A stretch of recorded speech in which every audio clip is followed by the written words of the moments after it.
resté à la place qui porte son nom, à l'entrée de la ville arabe, jusqu'au dernier. Donc il a résisté. Et elle est dédiée à lui, cette place. Daga Marshall, c'est vrai, il y a un jardin qui est dédié à son nom. Il est venu, il a voulu servir d'intermédiaire. Son avion a été aussi abattu par la suite au Congo. Il n'est pas volontairement abattu. Nous avons vécu pendant 3 mois rationnés d'eau, de pain.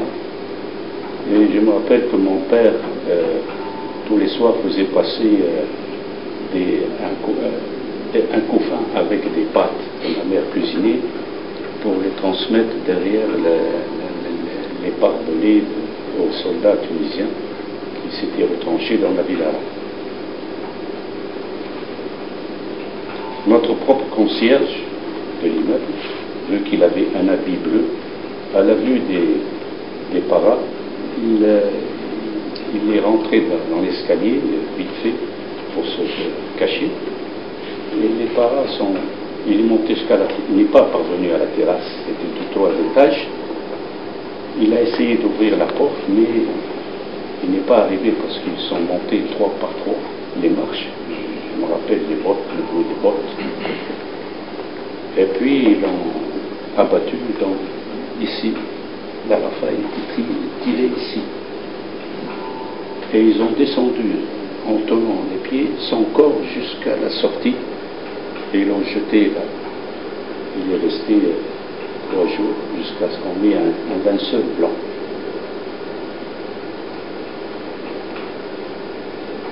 Et il faisait le sport tous les matins devant nous, les paras.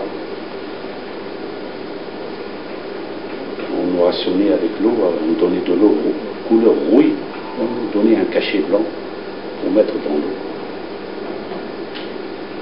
C'est vrai qu'il n'y avait pas de pain, et les pains avaient toutes les formes sauf la forme d'un pain. C'était un camion qui arrivait et qui jetait les pains. Donc on a vécu 3 mois. Il n'y avait pas beaucoup d'avitaillement. Et je suis retourné à l'école, puisque les écoles publiques étaient fermées, le 3 novembre. Je me rappelle cette date-là, le 3 novembre.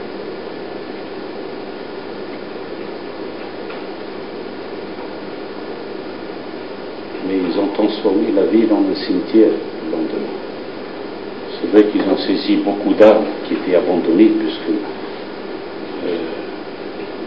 dans la fuite, les militaires demandaient des habits civils, c'est vrai. Les volontaires étaient abattus sans pitié, ils étaient inexpérimentés, ils ne pouvaient pas manier les armes. Et la ville était séparée en deux, la ville arabe avec les barbelés. Il y avait un jeune maire qui s'appelait Rachid Tares, qui avait organisé, après les manifestations, ils ont été aspergés d'eau chaude avec de l'encre. Rachid Tares avait 30 ans à l'époque. Mais les dernières phrases, il y a eu trop de morts, c'est vrai. C'était un massacre inutile et c'était également de la politique pour marquer l'histoire. C'est l'impression que j'en ai à ce jour. Parce que voir des jeunes arriver du fin fond de la Tunisie qui n'ont jamais vu l'eau, la mer, et qui faisaient comme ça pour boire l'eau de mer en la trouvant salée. Je me rappelle de ces, j'habitais en face le port, et je me rappelle, rue de Belgique, ces jeunes qui défilaient avec les chapeaux de paille. Ça a été orchestré, gonflé comme une cocotte minute, mais après, en 3 jours, il y a eu un massacre terrible. Il y a quand même des épisodes de résistance de l'armée tunisienne, c'est vrai, le commandant Béjari, et également 3 autres militaires devant la teinturerie, avenue Habib.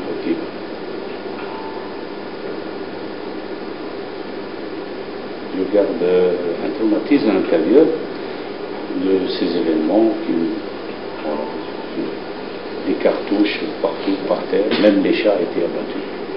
Il y avait des chats, des chiens, on s'amusait à tirer, ils s'amusaient à tirer sur les chats. Ils disent qu'il y a eu des pillages. Les pillages ont été perpétrés par les paras. Ils ont vidé les magasins, les échoppes de marchands de beignets pour prendre les chewing-gums, tout ça. C'est pas la population. Ça, il y a des coups de pied qui se donnent dans les testicules. J'ai vu ça une fois aux yeux, avec les ceinturons frappés, sans distinction. Parce qu'après, pendant 3 mois, il y avait la police militaire française qui faisait le tour sur des mobilettes, parce qu'il y avait des paras qui étaient sourds et qui agressaient les Tunisiens dans la rue. Et ils ne réagissaient pas.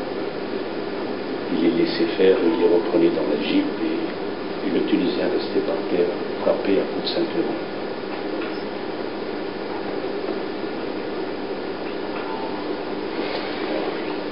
Écoute, merci beaucoup pour une bonne cause, puisque c'était pour défendre le dernier relent du colonialisme français, quoi. Hein. La guerre engendre toujours des atrocités. C'est infernal. Moi, quand on me dit qu'il faut une bonne guerre, je dis, vous avez bien réfléchi à tout ce que vous dites, parce que ce que j'ai vu, le peu que j'ai vu finalement, eh ben, finalement c'est terrible, et ça met en face à face des gens qui auraient dû normalement se tenir la main, parce que, bon, dans des pays qui étaient en voie de développement, il aurait fallu mettre tout le paquet pour que les gens, il y ait un partage des richesses, que finalement tout soit, bon, c'était pas comme ça. Je me souviens des ultras en Algérie, ça a été terrible les derniers temps aussi, 61, 62, et je dis simplement que pour la fraternité humaine, ben, tout ça il faut effectivement le montrer, à la fois pour dire plus jamais ça si c'est possible, et puis se dire que personnellement, par exemple, j'ai beaucoup d'amis d'origine tunisienne, que ce soit Béchir sur Villeneuve, Sadok à côté, Sabi que j'ai rencontré à l'époque, tout jeune. Je suis toujours jeune, le sien. Toujours jeune d'ailleurs, et puis d'autres, il me semble, hein, que je reconnais. Bon, et c'est dommage que tout se termine par le bruit des mitrailleuses et de la mort surtout, et puis surtout des atrocités. Je ne mets pas du tout en cause les témoignages que vous donnez, parce que l'armée libère chez les hommes tout ce qu'il y a de plus sauvage. Hein, c'est tout ce que la guerre plutôt, tout ce qu'il y a de plus sauvage. Et je peux dire que, bon, dans le français, je peux dire que je regrette tout ce qui s'est passé et que moi-même, j'ai pas toujours bien compris quand j'avais 20 ans ce qu'était le colonialisme. Je comprends parce qu'il a fait une certaine maintenant.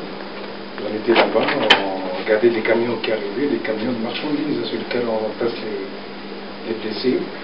Mais à l'époque, on parle de 400 à 500 morts, hein, j'apprends que... Mais vous, c'était par le biais des médias sur Tunis que oui, vous aviez été, on va dire, un peu trompé par les informations fausses, c'est ça? Parce que 400 morts, c'est quand même...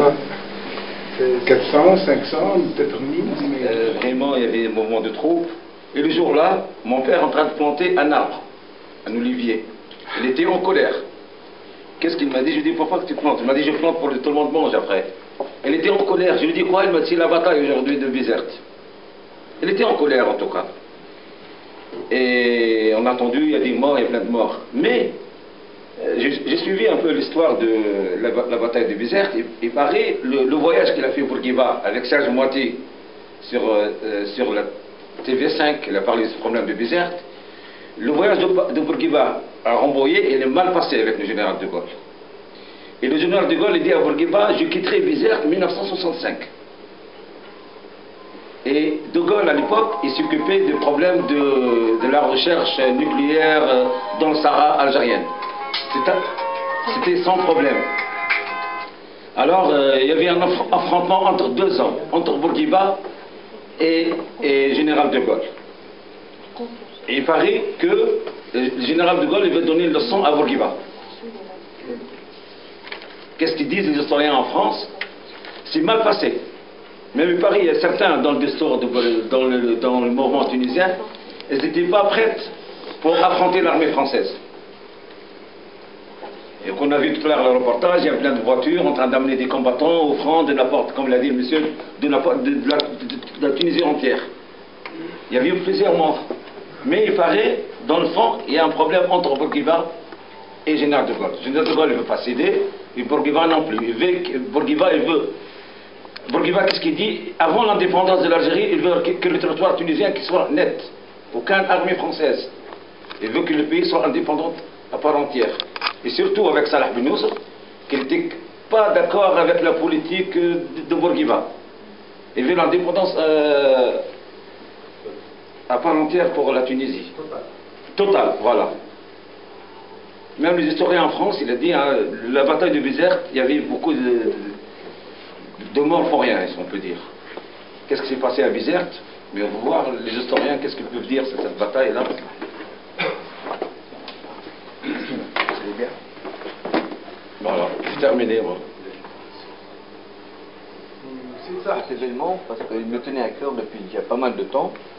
À chaque fois que je rentrais en Tunisie, j'allais voir les personnes d'un certain âge et les provoquer pour qu'ils me racontent l'histoire. Et beaucoup de Bizertins, ils me disaient c'était le temps de la fuite. Ça veut dire que beaucoup de Bizertins ont fui la ville. Très peu sont restés sur place et qu'ils ont pris les armes et qu'ils sont allés faire cette guerre. À savoir que beaucoup de gens qui sont venus, c'est des paysans et des gens jeunes qui ne connaissaient pas et qui ne savaient pas manier les armes du tout. Il y avait tout pour tout, des armées organisées, ils n'étaient pas plus de 200 pour maintenir le commandement. Quand j'ai vu tout ça, quand j'ai fait une petite recherche, aller à droite, à gauche, j'ai trouvé que c'était une grosse connerie humaine. Il y avait deux caprices, le caprice de Bourguiba et le caprice du général de Gaulle. L'Algérie à côté, elle était en guerre, ils avaient des martyrs. Les Tunisiens, ils n'en avaient pas, donc il fallait faire aussi des martyrs. Et de cette façon, prouver comme quoi la guerre était juste et faible. En sachant que la France avait signé le protocole d'aller sortir. Autre chose qui était très importante, mais là je ne l'ai pas mis dans le film. En 1962, vu cet échec politique de Bourguiba, les militaires de Bizerte ont monté un coup d'État contre Bourguiba. Depuis cette histoire, nous n'avons plus eu un seul personne de Bizerte, qu'il soit militaire ou civil, s'appliquer dans le gouvernement de la Tunisie. Voilà, vous voyez. C'est vrai, tout le monde parle de ça aussi. La région de Bizerte, ne pas confondre.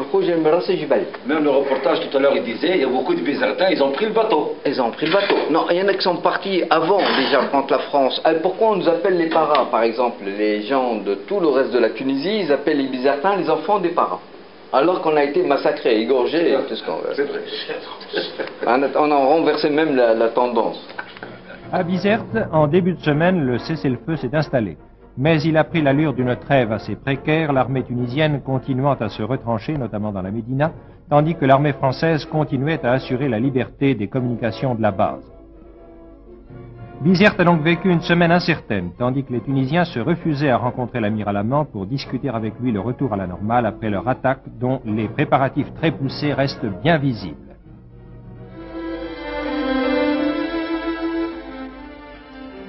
Sur le paquebot président de Casalais, on attendait 900 passagers. En fait, ils étaient 1300 qui avaient pu quitter Bizerte samedi, 1300 nouveaux réfugiés qui arrivaient ce matin même à Marseille.